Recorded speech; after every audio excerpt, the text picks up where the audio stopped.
ka nag-edit.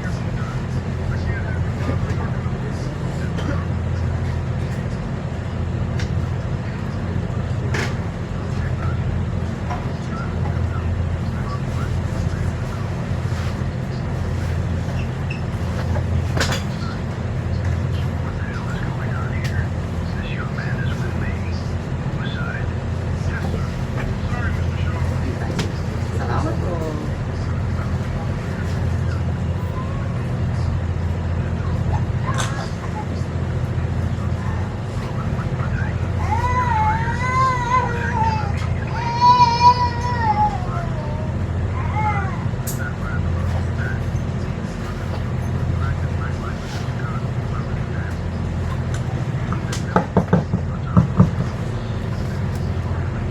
Good day, Charvali Passenger na Management Staff at Portofelago Philippine Ferries Corporation. Welcome on board Fastcat M5 bound to Dumaguete. In command of this vessel is Captain Raul Pamos Caluno, assisted by Chief Officer Rachel Mutia and Chief Engineer Isidro Cabra. Our closing time is approximately 3.5 hours. Should you need any assistance, please do not hesitate to contact the Lieutenant or issue. In our pleasure to service all of you. Thank you and enjoy the trip. Magandang araw po sa inyong lahat. Malugod po kayo tinatanggap ng pamunuan at mga tauhan ng Arcofelago Philippine Ferries Corporation mula ng Fastcat M5 patungong Dumaguete. Ang barkong ito ay pinamumulan ng Kapitan Raul Pamos Calunot kasama si Punong Official Roger Mutia at Punong Iyero Isidro Cabra. Ang ating paglalakbay ay tumulang 3.5 oras. Kung kailangan niyo po ng aming tulong, huwag po kayo magtubuling tumawag ng kahit sino man sa amin maglating malapit sa inyo. Kasiyahan po namin na pagdikuran kayo. Maraming salamat po. At this point, I direct your attention to the TV screen in front of you for the prayer safety demonstration of Fastcat M5. At sa puntong ito, pakitoon po ng pansin sa mga TV screen na nasa harapan ninyo para sa panalangin at demonstrasyong gamit pangkaligtasan ni Fastcat M5. Maraming salamat po.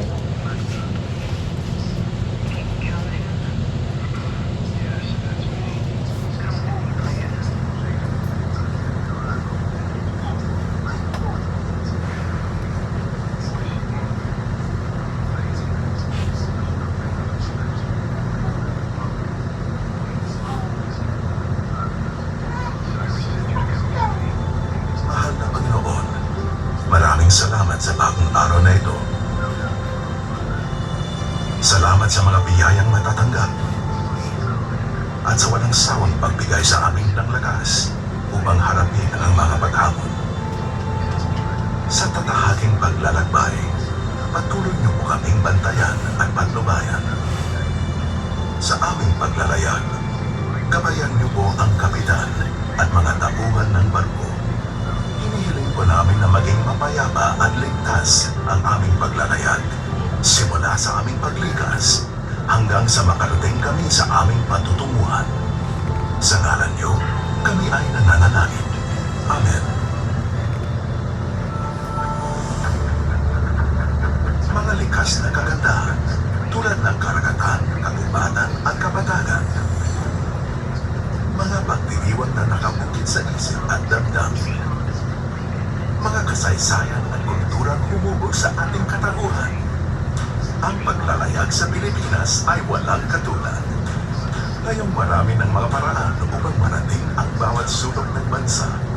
Ito na ang tamang panahon para tuklasin, pagyamanin, at alagaan ang ganda ng Pilipinas. Maligayang pagsakay sa Fastcat, ang very fun na paglalakbay sa Pilipinas. Kayo po ay nakasakay sa isang internationally classed, roll-on, roll-off cargo at passenger catamaran vessel. Ito ay may disenyong akma sa karagatan ng Pilipinas. Layunin ng Fastcat na maging mas maginhawa at ligtas ang paglalayag sa mga isla ng Luzon, Visayas at Mindanao. Ang Fastcat ay nilunsad ng Archipelago Philippine Ferries Corporation noong 2013. Ito ay bilang tugon sa Strong Republic Nautical Highway Project ng pamahalaan. Bilang isa sa pinakamodernong barko na iangat ng Fastcat ang industriya ng paglalayag sa bansa. Karugtong nito, ang Fastcat ay sumasanayon sa mga lokal at international safety standards.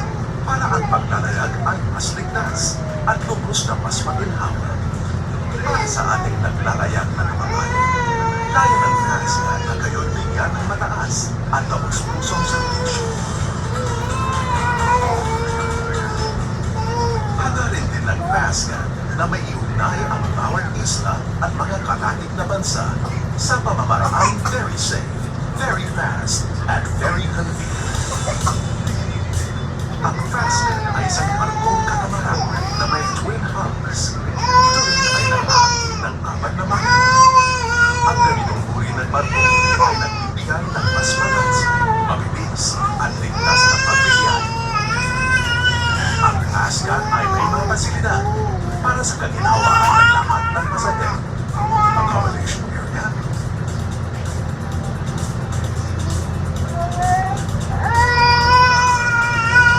luggage area, snack bar, meron din itong elevator,